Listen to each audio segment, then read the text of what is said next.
C'est Stéphanie, hop, qui est effectivement ici. Est-ce qu'on t'entend, Stéphanie? Stéphanie Oui, de Teach. Ah oui, Ouais. je vous je entends. vous entends. Alors, et le titre 2, normalement, c'est Stéphanie. Super. Bonjour. Bonjour. Bonjour.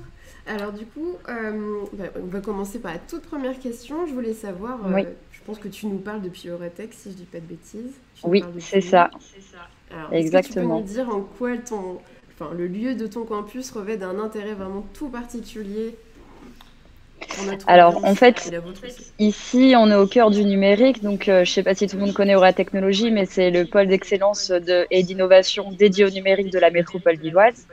Mm. C'est une communauté de 300 entreprises dans le tech. On a 200 startups, des labos, des écoles, des Fab Labs, des investisseurs. Et nous, en fait, c'est tout un écosystème qu'on utilise pour former nos stagiaires en formation. Mm. Complètement. Et, euh, et du coup, je pense que ça relève un petit peu de l'attractivité aussi, finalement, une attractivité territoriale. Je pense que les personnes qui viennent à Euratich sont hyper investies dans toute cette mouvance-là, dans toute cette énergie qu'il y a à Euratech, hein. Je pense que ça C'est se ça. retrouve.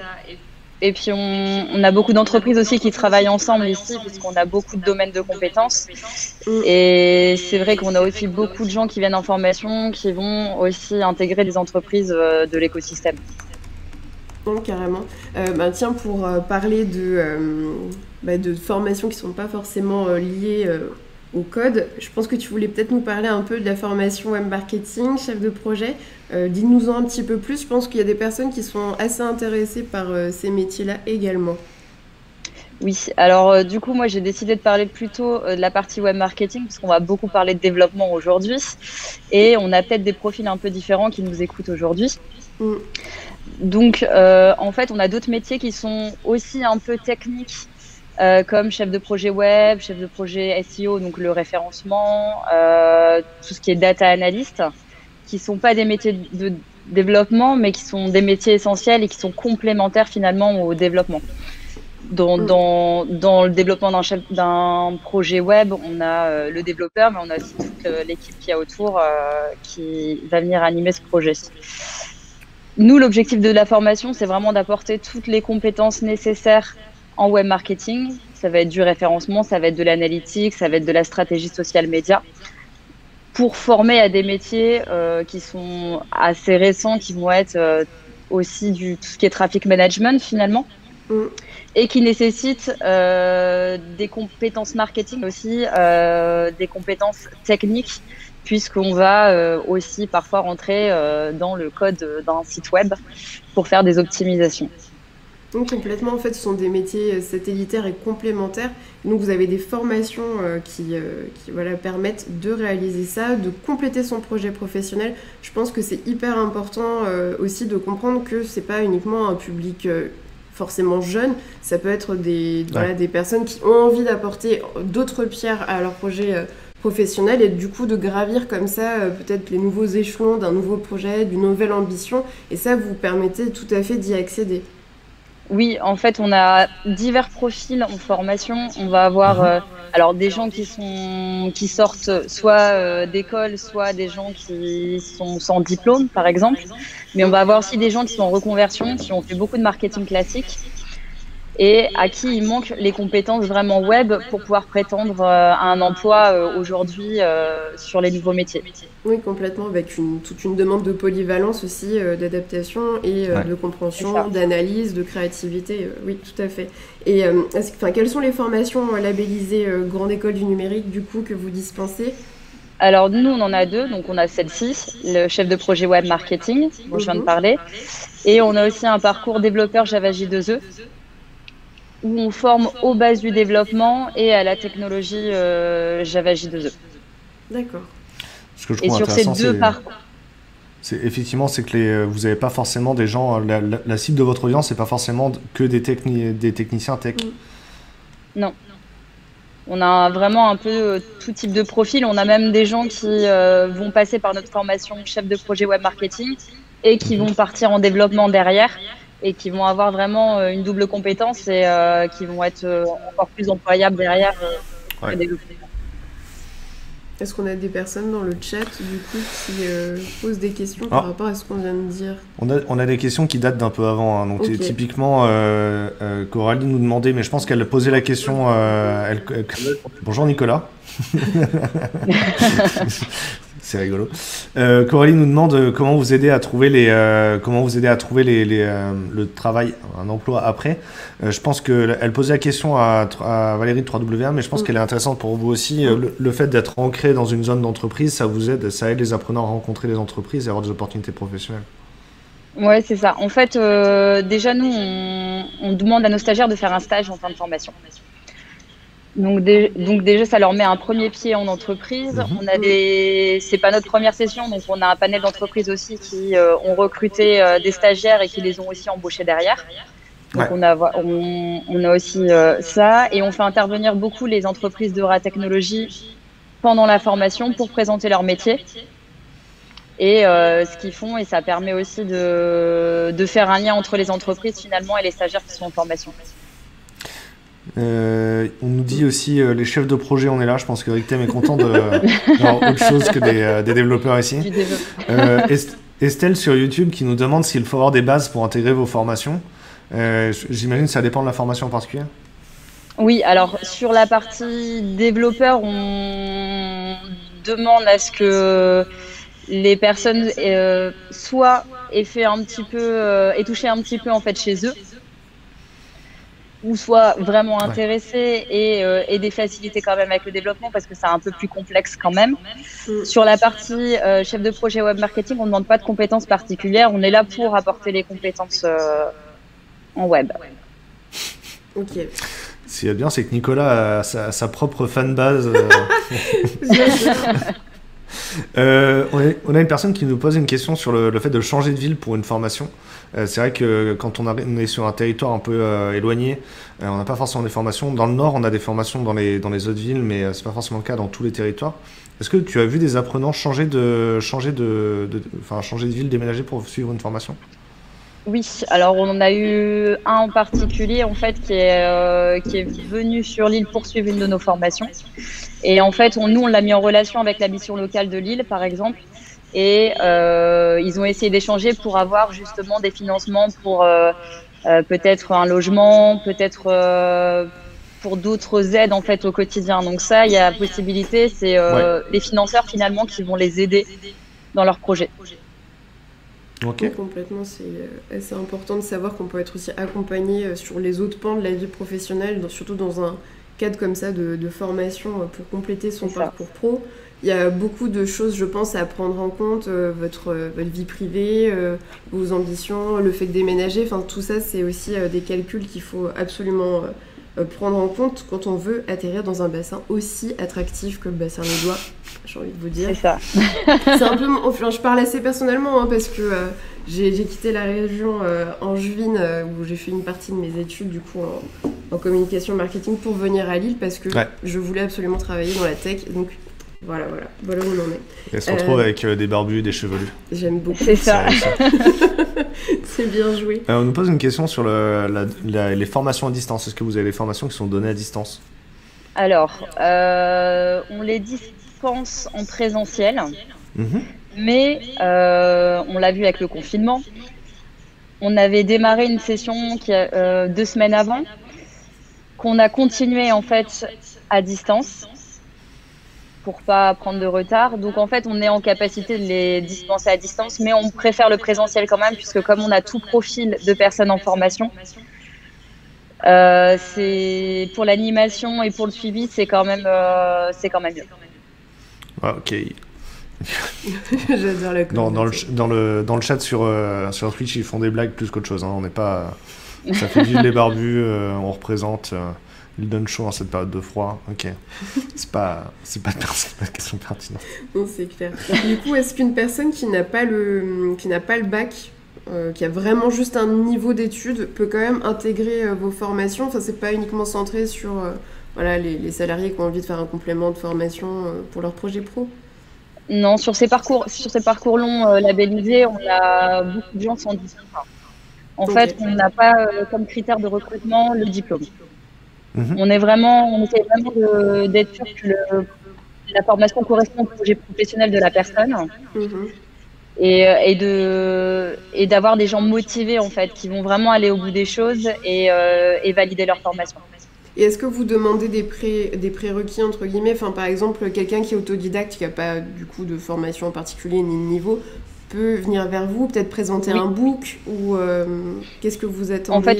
En fait, nous, comme on reçoit tout le monde en entretien, on va vraiment poser les questions pour comprendre en fait leur démarche, comprendre leur projet et leur motivation, et c'est ça qui va nous permettre en fait de nous dire est-ce que cette personne-là on va l'intégrer dans notre formation. Il y a un sujet intéressant, donc c'est ce qu'on appelle le reskilling quand on est dans le jargon du métier. Et Louis pose la question de voilà, est-ce que je suis un employé qui est dans une boîte de conseil et je suis en chômage partiel, est-ce que je peux aller parler de vos formations à mon employeur pour pouvoir la suivre, comment le convaincre, quels sont les arguments et in fine effectivement sortir du chômage partiel. Dans sa mise en situation, ce qu'il met en avant, c'est donc une boîte de conseil en l'occurrence. Est-ce que c'est un cas d'usage que vous avez d'avoir des entreprises qui vous sollicitent pour reformer des salariés? Alors, on en a, pas forcément sur ces parcours longs, puisque le chômage partiel, il va s'arrêter au bout d'un moment. Mais par contre, en fait, nous, initialement, on est aussi un centre de formation qui dispense des formations courtes sur les mêmes thématiques. Et là, on a eu beaucoup de monde en chômage partiel, justement, pour venir compléter leurs compétences. Donc, il peut tout à fait, en étant dans une entreprise de consulting, en étant en chômage partiel, nous contacter pour compléter ses compétences en web. Dans ce cas-là, il peut aller sur notre site internet, on a tout le détail des formations. Et on va avoir de l'analytics, on va avoir du référencement, on va avoir de l'AdWords, il y a un peu tout, donc il n'y a pas de problème. Ouais. Ok, hop. Du coup, on nous partage des liens sur Twitch. Si vous avez plus de questions, est-ce qu'on a fini sur l'intervention Je pense qu'on a fait un peu le tour du coup. Je sais pas si toi peut-être éventuellement Stéphanie, tu avais envie de rajouter quelque chose, par exemple une actu que vous voulez partager. En fait, je voulais juste parler des événements de la semaine prochaine. Ouais, complètement. Peut-être. Donc on a prévu donc de présenter nos deux parcours. Donc en visioconférence, donc n'hésitez pas à venir écouter les présentations. Et on aura aussi l'intervention en fait de deux experts, un chef de projet SEO et un data analyst, qui viendront présenter leur métier en fait et ce qu'ils font au quotidien pour que vous puissiez mieux comprendre en fait les métiers. Du coup, ça sera assez vulgarisé avec vraiment un parcours un peu. Qui sera facile de compréhension pour les personnes qui n'ont jamais pratiqué ça. Hein. Ok. Tout à fait. Ok. D'accord. Je vais faire revenir... Valérie est partie et Guillaume est plus là. Mais du coup, je pensais faire monter sur la scène. Guillaume, est-ce que tu veux venir prendre des questions avec nous? Ouais. Il faut que tu démutes ton micro, sinon je peux pas te faire monter sur la scène. Yes. Tac. Bonjour à tous. Bonjour Guillaume. Bonjour. Guillaume intervient plus tard et je lui propose de venir sur la scène pour répondre à vos questions. La prochaine intervention, c'est avec Face Hero et c'est prévu à 10h50. Donc on a une dizaine de minutes pour prendre des différentes questions. Et je vais laisser Marcy gérer correctement pendant que je me resserre du café. Ok. Alors du coup, qu'est-ce qu'on a là?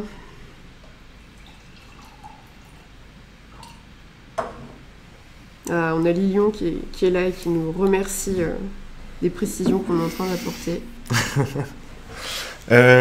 Guillaume, tu connaissais les formations de Ratich avant?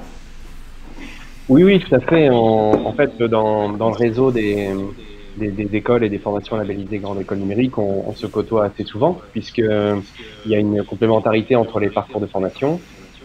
Et donc, on a l'habitude de travailler ensemble, on se connaît assez bien. Oui. Yes. Vous êtes un peu... Est-ce qu'il y a des clubs avec des organismes de formation jeunes? Vous faites des dîners peut-être? Non, pas encore, et en ce moment ça va être compliqué. Mais, 21h. Non, mais en fait, toutes les initiatives ont démarré un peu de la même manière il y a 6-7 ans, en partant des mêmes constats de tension sur les métiers du numérique, et en même temps le besoin de proposer peut-être autre chose en termes de pédagogie et de formation, sans forcément passer par les cursus hyper classiques. Donc il y a quelques OF qu'on retrouve ce matin. C'est ça, donc il y a un viewer qui nous dit que vous pouvez faire juste un rassemblement à 6 au restaurant. Bon, ça peut fonctionner. L'Alexandre serait content de vous recevoir. Tout à Tu vois, fait. il y avait une question. Alors, il y avait une personne qui a dit une chose qui était fausse. Il faut qu'on lui dise. Hein. Alors, je vais reprendre. Là, je vais je vais chercher des commentaires qui datent. Hein. Virginie, hop, nous a dit l'alternance est réservée aux moins de 26 ans.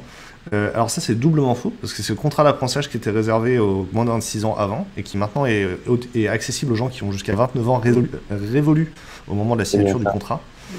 Si on est travailleur handicapé, on a accès au contrat d'apprentissage toute sa vie aussi. Et il y a d'autres publics que je ne connais pas forcément, mais c'est déjà assez conséquent.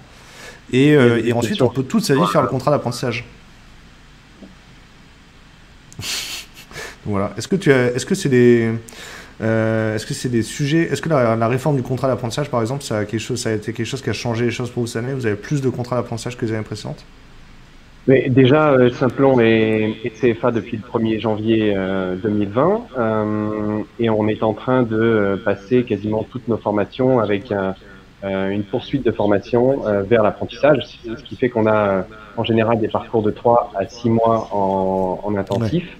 Et on enchaîne sur des contrats de 12 à 18 mois sur de l'alternance au sens large, hein, contrat de professionnalisation et contrat d'apprentissage, qui est assez pertinent puisque les entreprises ont besoin aussi d'intégrer de nouvelles ressources, même si le contexte est un peu compliqué ces derniers temps, mais on espère une reprise de l'activité et l'embauche de débutants en alternance à partir de début 2021. Et ce format est très intéressant, d'autant plus qu'il est subventionné encore jusque fin février par l'État pour l'embauche d'alternants. Donc, ouais. Tu veux mettre la question là? Ouais, je me pose la question. Est-ce que on nous parle du métier de chef de projet web et on nous demande de chef de projet e-commerce, on nous demande si les formations Hackeuse Simplon sont adaptées. Alors moi je connais pas les formations Hackeuse, peut-être déjà tu peux nous éclairer? Ouais, tout à fait. Hackeuse, qui est un programme de 6 semaines de formation pour consolider un projet professionnel dans le numérique au sens large. Et c'est un programme réservé 100% femmes, puisque comme vous le savez, il y a vraiment trop peu de femmes dans les métiers techniques du numérique.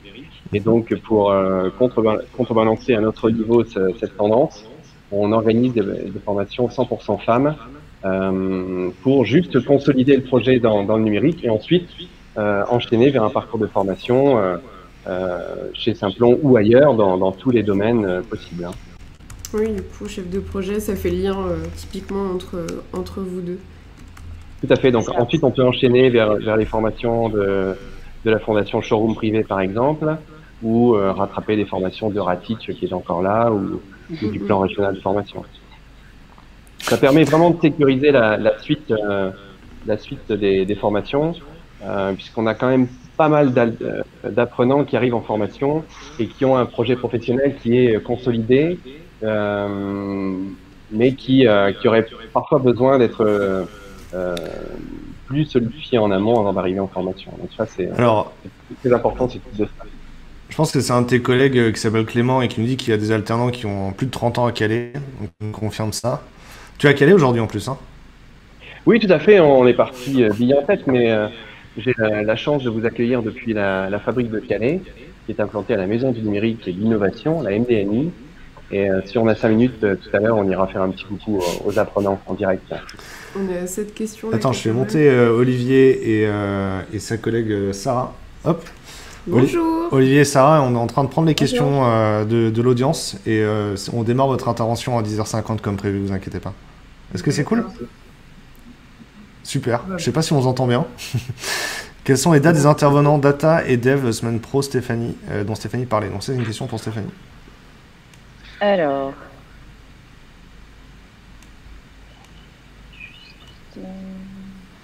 Je pense que Benoît fait une vanne sur le fait qu'il soit vieux. Oui. C'est ça la blague, hein, c'est ça. Alors, ça sera donc mardi 20, on a une intervention à 14h30 et on a une intervention à 16h. Ok. Il y a Jessica qui a une question pour Ratit chez Simplon. Est-ce que vous proposez des formations spécialisées pour les personnes qui sortent juste de formation courte en développement web avec la technologie actuellement recherchée par les employeurs? Exemple, renforcement sur des bases en PHP/JS, spécialisation sur React ou sur l'AI, les machines learning. Oui, ça fait partie de l'actu de Simplon. On est en train de lancer une école intelligence artificielle avec Microsoft à partir de janvier prochain à Lille. Et donc, ça sera ouvert aux développeurs qui maîtrisent déjà un langage de programmation avec Python qui est fortement recherché, vous le savez, en ce moment. Et des personnes aussi qui ont une vraie passion pour les maths, les stats, les fonctions, les complexes, etc. et qui parlent anglais aussi, puisque dans ce domaine, il faut maîtriser un minimum l'anglais. Et donc ça, c'est vraiment ouvert aux personnes qui ont déjà une maîtrise du développement, et PHP, par exemple, peut être intéressant. Tu voulais répondre aussi, Stéphanie? Je mette les labels. Oui, alors nous, on a des parcours courts en fait, où on vient renforcer les compétences des développeurs sur pas mal de techno. Mais là, on est sur des parcours qui vont être de 2 à 3 semaines plutôt. Mais on est capable d'intervenir sur pas mal de technologies. Sarah et Olivier, je ne sais pas si vous voulez intervenir à un moment ou un autre, mais les questions sont ouvertes à tous. On a quelqu'un qui nous dit qu'il a un profil plutôt orienté commerce ou gestion de projet et qui voudrait partir sur de l'AMOA. Et il voulait savoir s'il y a des formations qui peuvent répondre à son besoin. Dans les Hauts-de-France. Dans les Hauts-de-France en particulier, oui, effectivement. Mais après, comme il y a des gens qui ne sont pas dans les Hauts-de-France, n'hésitez pas à répondre, même si vous êtes dans les Hauts. Non, pas particulièrement de notre côté. On ne sera pas sur. Pour l'instant, on ne développe pas beaucoup l'alternance et l'apprentissage. On va être sur des formations temps plein, voilà, plutôt sur des durées de 7 à 8 mois. Je vais faire monter Valérie sur la scène. Avant.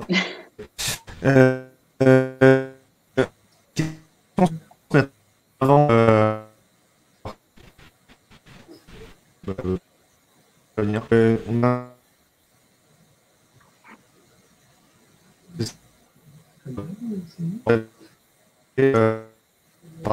On t'entend plus très bien. Ouais, il y a un problème de réseau là.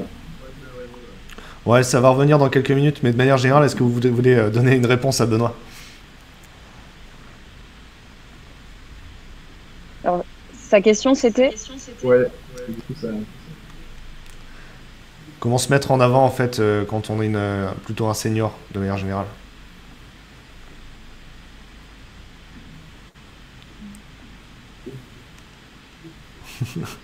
Il y a Valérie qui veut répondre. Ouais, je suis revenue, j'ai pris mon café. Ouais, sur la reconversion, après 50 ans, c'est aussi possible de rester dans le domaine, hein, bien évidemment. C'est pas du tout réservé aux moins de 30 ans.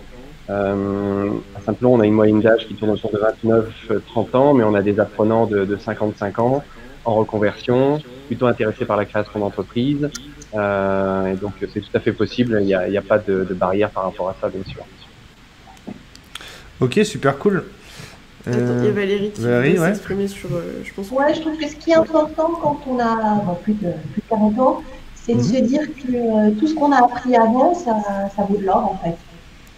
Donc, si on était sur un secteur particulier, je ne sais pas, le vin, on a des gens qui travaillent par exemple chez Nicolas et qui ont monté ils ont été embauchés sur des trucs de développement web, sur du modèle de vin. Enfin, tout ce qu'on a fait dans la vie, ça a de la valeur et ce sont des compétences qu'il faut chercher. Donc, il ne faut pas voir ça comme une rupture, mais comme une continuité et un nouveau départ. Voilà. Pour compléter, c'est une belle parole positive. Je pense qu'on aura bien répondu à ta question.